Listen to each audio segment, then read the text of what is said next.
For the residents of the quiet Kamisoshigaya district, the year 2000 marked the beginning of changes they never expected. From gentrification to Tokyo's relentless expansion, the families who once filled this vibrant street were met with harsh realities as the city grew. But on the night of December 30th, 2000, just as the year was coming to an end, they faced something far more devastating, a brutal murder that would forever change the neighborhood and shock the nation. The Setagaya family of forefather Mikio Miyazawa, 44, mother Yasuko, 41, daughter Nina, 8, and son Rei, 6, had once lived in a lively community full of families. But as Tokyo grew and life became more hectic, many of their neighbors sold their homes and moved away, seeking peace elsewhere. By the end of December 2000, only 4 families remained in the area, including the Setagayas. From the outside, the Miyazawa home looked like one large house, but in reality, it was 2 connected homes. One side was occupied by the Miyazawa family, and the other by Yasuko's relatives, mainly her mother, with occasional visits from her sister and brother-in-law. The Setagayas had already sold their property to the city, which planned to use the land to expand the nearby Soshigaya Park. They were preparing to move to a larger home in a new community to better suit their growing family. But Yasuko, worried about how such a big change might affect their children, especially her youngest, Rei, who had a developmental disorder, chose to delay the move. As a tutor, Yasuko understood how vital a stable environment was for young minds. She even ran a cram school, offering after-school lessons from home. To those who knew them, the Setagayas were a close-knit, hard-working family, respected by their neighbors. But all of that would come to a tragic end on the night of December 30th, 2000. The day began like any other. Like many families preparing for New Year's celebrations, the Setagayas spent the day shopping near Kato's Karasuyama station. After their errands, they returned home to enjoy a quiet evening, eating dinner and watching TV together before heading to bed. What happened next has puzzled investigators for over 2 decades and remains the subject of speculation to this day. Sometime after 11 p.m., a man approached the Setagaya home through the nearby Soshigaya Park.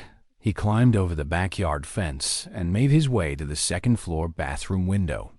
Some reports suggest he also used a tree to reach the window, as broken branches were later found in the yard. Regardless, after removing the window screen, the intruder slipped inside. From there, he quietly moved to the nearest bedroom, which belonged to 6-year-old Rei. While Rei slept, the intruder strangled him to death, leaving his body in bed. Rei would be the only victim strangled that night. The killer's next target was Mikio Miyazawa, who was still awake on the first floor, finishing some work. This is where the details grow murky. Some reports say Mikio heard noises upstairs and rushed to investigate, only to come face to face with the killer. In that moment, the intruder pulled out a sashimi knife, typically used for slicing seafood, and repeatedly stabbed Mikio as he tried to fight back. According to some sources, Mikio fell down the stairs during the struggle, eventually dying from severe blood loss due to multiple stab wounds. Other accounts suggest the killer attacked Mikio downstairs, and during the assault, Mikio tried to escape up the stairs but collapsed, unable to reach the top. What we know for certain is that one of Mikio's slippers was found on the staircase, and his body was discovered at the bottom of the stairs, with numerous stab wounds and part of the sashimi knife still lodged in his skull. The killer then turned to his final victims, Yasuko and Nina, who were sleeping in the attic. The exact details of what happened next remain unclear, but it is believed they were attacked in their sleep, based on bloodstains found on their futon. At some point, either before or during the assault, the killer discarded the broken sashimi knife and retrieved a regular kitchen knife from the home to finish the murders. It appears that Yasuko and Nina tried to escape through the foldable attic ladder, but they were overtaken.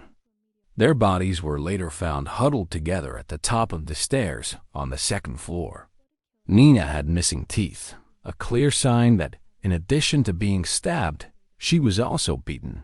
Forensic evidence revealed that 8-year-old Nina was the last to die that night. What made this murder particularly horrifying and captured national attention wasn't just the brutality of the killings, but what happened afterward.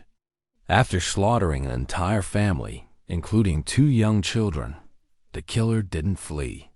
Instead, evidence shows he stayed inside the house for at least 2 hours after the murders. The exact sequence of events during those hours remains debated. But what is certain is that the killer moved calmly through the home, undisturbed by the horror he had just caused. The exact timeline of what happened after the murders is still debated, but it's the killer's bizarre behavior during that time that later earned this case the name the Goldilocks murder. Evidence shows the killer calmly walked past the bodies of the family members and headed to the kitchen. There, he casually pulled out a few tubs of ice cream from the fridge, along with some barley tea and, according to some reports, even some melon, and began eating, just minutes after committing the crime. Oddly enough, he didn't even use a spoon. Instead, he squeezed the tubs to push the ice cream to the top and ate directly from them, leaving behind saliva and fingerprints all over the kitchen. While in the kitchen, the killer found the family's first aid kit and used it to bandage a cut on his hand, likely sustained during the brutal attack. Once finished, he carelessly left the blood-stained bandages behind, providing police with a perfect sample of his blood. After leaving the kitchen, the intruder made his way to the storage room on the first floor. He rummaged through the family's documents, eventually pulling out a drawer and carrying it upstairs to the second-floor bathroom. There, he dumped the documents into the bathtub. At some point, the killer also used the toilet in the same bathroom to relieve himself, leaving his feces behind without bothering to flush. He even wiped his bloodied hands on the bathroom towel. Some reports claim the killer then took a nap on the family sofa, though this detail has been disputed. What is confirmed is that at some stage, the intruder removed his jacket, hat, shirt, scarf, gloves, and even left behind 2 handkerchiefs and a fanny pack. Both murder weapons, the sashimi knife he brought with him and the kitchen knife he used later, were also left behind at the scene, although the exact order of these events remains unclear. One thing we know for certain is that at 1:18 a.m., logs from the family's computer show it was turned on by the perpetrator and a new folder was created. Though unconfirmed, it's been reported that the killer also visited the website of a local theater company during this time.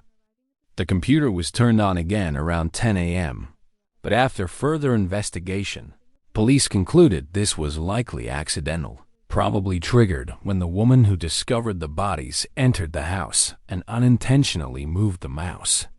Based on this information, police believe the killer remained inside the house for at least 2 hours after the murders, likely leaving sometime between 1:18 a.m. and dawn. The following morning, around 10:30 a.m., Yasuko's mother, Haruko, who lived next door, grew concerned after her calls to the family went unanswered. She decided to check on them. But upon entering the house, she was met with a scene of unimaginable horror. There, at the bottom of the stairs, was her son-in-law's lifeless body. Overcome with shock, she quickly called the police. When authorities arrived, they were confronted with the brutal murders of 4 family members and an overwhelming amount of evidence left behind. Fingerprints, shoe prints, blood, DNA samples, discarded clothing, even the killer's unflushed feces. It all pointed to what seemed like an open and shut case. A former senior police official later recalled, "The crime scene was a mountain of treasure. Everyone thought solving it would be easy. But as the years passed, that assumption could not have been more wrong. Officers from the nearby Seio Police Department, along with Tokyo Metropolitan Police, quickly began the painstaking task of collecting and analyzing the vast amount of evidence. It wasn't easy. Running fingerprints, processing DNA samples, and tracing the origins of the abandoned clothing took time. But eventually, the pieces started coming together, painting a remarkably clear picture of who this killer might have been. First, the clothing left behind helped investigators recreate, in detail, what the perpetrator looked like that night, even down to where he likely shopped and what cologne he was wearing. Police determined that the killer wore a gray Crusher-style bucket hat, a baseball shirt that was white with purple sleeves, a cheap plaid scarf with no tags, a Uniqlo AirTech jacket, black gloves, and a gray and black fanny pack. Footprints found at the scene also revealed the type of shoes the killer wore: Schlesinger sneakers, size 27.5 centimeters.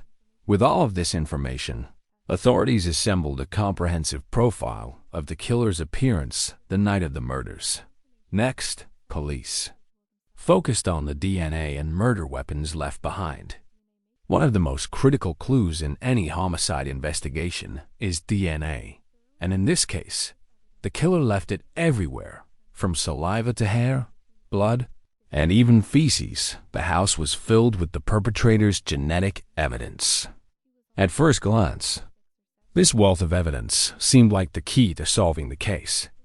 But as investigators would soon learn, cracking the identity of the killer wouldn't be that simple. For investigators outside Japan, one major challenge was Japan's strict laws surrounding DNA handling. In his podcast about the case, Investigative, journalist Nicholas Obregon interviewed multiple Japanese officers and uncovered that all the DNA taken and tested from the crime scene was handled by an internal department. This department is not allowed to release information about those tests, in line with Japan's personal information laws, which forbid sharing personal data without the individual's consent. So, everything the public knows about the DNA results or the killer's genetic makeup came from leaks to the press. After carefully analyzing all the available evidence, investigators initially concluded that the killer was likely between 15 and 35 years old, young and athletic enough to scale the wall and enter the second-floor window. They also believed he was around 5'6" or 5'7", with a slender build, based on the 32-inch waist measurement of the hip bag he left behind. DNA evidence confirmed the killer was male with type A blood, and his unflushed feces revealed his last meal had consisted of string beans and sesame seeds. Police also ran his fingerprints through their database, but found no matches, suggesting the killer had no previous criminal record. Despite having so much information, the killer's clothes, DNA, fingerprints, and a clear profile, police were left frustrated as days and weeks passed with no one able to identify him. In a desperate attempt to jog the public's memory, police even released a document highlighting notable events and TV shows from the night of the murder, hoping something would trigger a witness to come forward. But there was another major problem. While the killer had left behind plenty of evidence, most of it was common and unremarkable. The clothes were all mass-produced items that could have been bought almost anywhere. The fingerprints, though abundant, led to no matches within Japan. It all left investigators chasing shadows until two specific items of clothing finally provided some real leads. Those items were the killer's shoes and his hip bag. Together, they uncovered details that expanded the investigation far beyond Japan. When police traced the shoes, the 27.5 centimeter Schlesinger sneakers, they discovered that this particular size had never been sold in Japan. It was, however, sold in South Korea. This meant the perpetrator had either lived in or visited Korea at some point. But according to Korean law, all Korean citizens over the age of 17, as well as any visitors to the country, are required to provide fingerprints upon arrival, which are stored in a national database. Working with Korean authorities, Japanese police compared the fingerprints from the crime scene with Korea's national database. But again, no matches were found. Another frustrating dead end. The second item, the hip bag, took the investigation even further afield. Inside, police found grip tape commonly used on skateboards, traces of the popular men's cologne Drakkar Noir, and small amounts of sand. When analyzed, that sand turned out not to be from Japan, but from Los Angeles, California. This discovery completely shattered the police's original theories and sent the investigation spiraling in a new direction. It also sent detectives right back to square one. As more tips poured in, more strange clues surfaced, each one adding layers of confusion. Some details only deepened the mystery, while others made the case even harder to solve. For example, early in the investigation, a taxi driver reported picking up 3 men near the scene on the night of the murders. The men were around the same age and build police believed the killer to be, and one of them even had a bloody hand, leaving a stain on the car seat. While this sounded promising, it also conflicted with evidence at the house, which strongly suggested there had been only one killer. Other strange reports came from eyewitnesses in the days that followed. Nurses at a medical center in Toguniko Station, a few hours north of Setagaya, said a man in his mid-30s came in with a severe hand injury. The wound was so deep that bone was visible. When questioned, the man refused to explain how he got hurt, unsettling the staff enough to report him to the police. Then there were the 2 handkerchiefs found at the crime scene. One was intact, but the other had a hole cut through the middle. Initially, police asked the public if they knew why someone would cut a handkerchief that way. The responses helped detectives piece together that the handkerchief was likely used to grip the knife handle, a common trick among fishermen when cutting large fish like tuna to avoid slipping. Others speculated that one handkerchief had been used to hold the knife without leaving fingerprints, and the other as a mask to cover the killer's face. But if the killer went to such lengths to avoid leaving fingerprints, why did he leave them all over the house? These contradictions only left investigators more baffled. Years of these inconsistencies and false leads slowed down progress, making it harder and harder to catch the killer. And even with a mountain of evidence, only a handful of theories ever truly came together. For the Miyazawa family, finding a motive was nearly impossible. They were well-liked, respected, and had no known enemies, certainly no one who would be driven to slaughter their entire family. With so much evidence, but no clear suspect, the police were forced to explore every possible theory, chasing even the slimmest chance of finding the truth. Naturally, they started with the most common one, a burglary gone wrong. But too many things about this case didn't fit that narrative. Burglars typically break into homes when they know no one is there. But the Miyazawa home was attacked in the evening, when the whole family was definitely home. That alone made it unlikely that this was a typical break-in. On top of that, the killer's first target wasn't valuables. It was 6-year-old Ray, the youngest child, who posed no threat at all. If robbery had been the motive, the killer would have gone straight for cash or expensive items. Instead, his first act was to enter Ray's room, where the little boy was asleep, and strangle him to death. It was only after murdering the entire family that the killer even touched any valuables. And even then, most of them were left behind. Some reports claim he took around 150,000 yen, roughly $1,500, but almost $2,000 more in cash was left untouched in the house. This led police to believe that theft wasn't the killer's motive. Given the sheer brutality of the murders and how carelessly the killer left behind so much evidence, many believe this wasn't a robbery gone wrong, but the work of a serial killer or someone with severe psychological issues and homicidal tendencies. Support for this theory comes from the killer's total lack of remorse. He stayed inside the house for hours after the murders, treating it like his own home while the victims' bodies were still there. There's also the disturbing detail that the women in the family seemed to suffer the worst. Yasuko fought her attacker until the very end and suffered terrible injuries. Nina, who was the last to die, was not only stabbed repeatedly, but was also beaten after death. Her missing teeth and the severe internal bleeding revealed just how vicious the attack was. These details have led some to suggest the killer harbored deep hatred toward women, and that this attack may have specifically targeted them.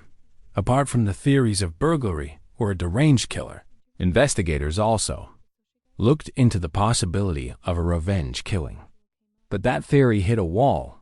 The Miyazawa family was well liked and respected. Friends and colleagues told police Mikio was a friendly man who got along with everyone, not the kind of person to make enemies. Certainly not someone people would murder in cold blood. The only known dispute reported to police happened a few days before the murder, when Mikio made a noise complaint against local skateboarders at the park behind their home. Early on, this led to one of the case's most popular theories, that the skaters were so angry over the complaint that they retaliated by killing Mikio's entire family. Admittedly, this theory was a stretch, but it did align with an early eyewitness report from a taxi driver. The driver had picked up 3 men near the scene shortly after the murders. They matched the killer's general description, and one had an injured hand, which raised suspicions. Some believed these 3 were skaters from the park.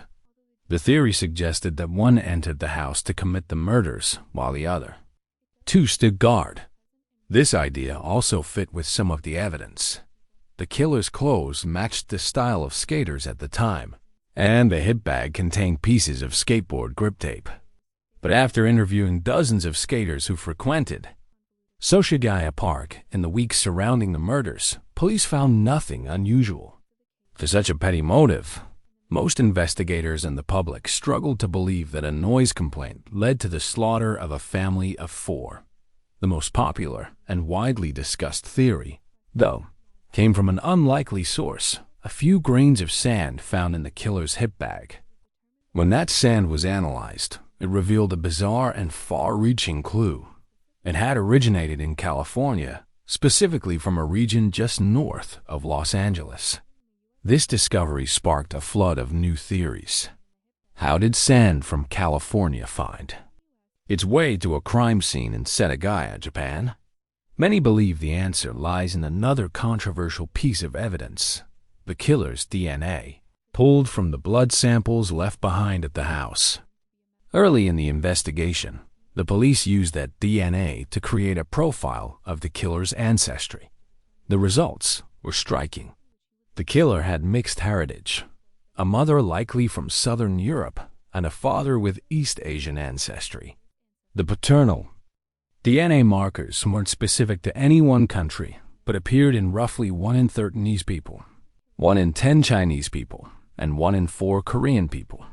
These 2 key pieces of evidence, the California sand and the mixed ancestry, fueled detectives and internet sleuths alike, spawning countless theories over the years. But one theory, tying together the sand and the killer's background, quickly became a favorite among the public: the idea that the killer had a military connection. The logic behind this theory starts with the sand. Further analysis revealed that the sand likely came from the Mojave Desert region in California, near Edwards Air Force Base. Many believe the killer served at that U.S. military base, where the sand could have gotten into his belongings, including the hip bag he later brought to Japan. After his time in the U.S., the theory suggests the killer was transferred to Japan, likely to Yokota Air Base, which happens to be only about an hour away from the Miyazawa home. For this theory to work, the killer needed to know Japanese. Some believe that was covered by his mixed heritage. The idea is that he was the child of a Japanese parent and a foreign parent, possibly a soldier stationed abroad, allowing him to grow up learning both languages. Even if he didn't live in Japan full-time, this connection may have meant he visited often enough to be familiar with the culture, language, and area. This theory fits several pieces of evidence. First, the killer's strength. The brutal murders, the ability to scale the house's wall to enter through a second-floor window, all of that would require physical fitness, something expected from military training. Second, the mixed heritage explains how someone could be familiar enough with Japan to move freely around the neighborhood without raising suspicion, while also being difficult to track through Japanese government records. If the killer had spent most of his life outside Japan, especially in a military environment, there would be few official traces of him within the country. Yet his part Japanese background could explain his confidence moving through Setagaya, his knowledge of the language, and his ability to stay hidden after the crime. With so many details seemingly lining up, the military theory quickly became a favorite, widely discussed across media outlets and internet forums alike. But it wasn't the only theory to gain traction. Building on these military and DNA connections, another theory surfaced years later, this time introduced by a journalist writing under the pen name Fumiya Ichihashi, who published an entire book on the murders. The author claims that the killer was a former member of the South Korean military who later became a hitman, hired by the company redeveloping the Miyazawa family's neighborhood. Ichihashi argues that DNA analysis offers strong evidence supporting this theory, as the genetic markers found were far more common in Koreans than in Japanese individuals. As a former soldier, the killer would have possessed both the strength and skills needed to carry out such a brutal attack. But this theory also provides something most others lack: a motive. Although the Miyazawas had already sold their land, they repeatedly delayed moving, worried about how the relocation might affect their children, especially their youngest. As a result, they became one of the last families still living in the area. Ichihashi believes this frustrated the developers, leading them to hire a hitman to eliminate the family and speed up the redevelopment process. This theory conveniently ties together several key pieces of evidence. The military connection could explain the presence of sand from Edwards Air Force Base in the killer's hip bag, and the DNA markers being more prevalent in Koreans than Japanese fits the theory as well. It also provides an explanation for the Slazenger sneakers the killer left behind, as that particular size was only sold in Korea. But despite connecting some dots, this theory leaves behind many unanswered questions. For one, why would a professional hitman stay in the house for hours after carrying out the murders, casually leaving so much DNA evidence behind? It also fails to explain the excessive brutality of the murders. The family wasn't simply killed, they were beaten and stabbed long after death. The savage nature of the attack makes the crime feel personal, not the work of a detached, professional assassin. Additionally, as mentioned earlier, the fingerprints left at the scene were compared with the Korean National Fingerprint Database. There were no matches. Under Korean law, anyone born in or even visiting Korea would have had their fingerprints recorded. This suggests the killer had never been to Korea or somehow evaded legal biometric requirements for years. Both unlikely scenarios. The final, and by far the most far-fetched theory, was proposed by investigative journalist Nicholas Obregon on his podcast, Faceless. According to this theory, the killer may have been a child or teenager. While this idea sounds outrageous at first, there are a few eerie details that give it some weight. One unsettling clue comes from a suspicious post on 2chan, an anonymous Japanese message board that later became known as 5chan. In the post, a self-proclaimed 13-year-old boy using the name Mr. Koramutsu joins a thread where users discuss their personal experiences with animal cruelty. At the end of the discussion, Koramutsu writes, "Now, when I see the happy family next door, I want to do something like that Oida family murder case. The closing date is December 31st at 11:59 p.m. I'm thinking about killing it off before the 21st century arrives.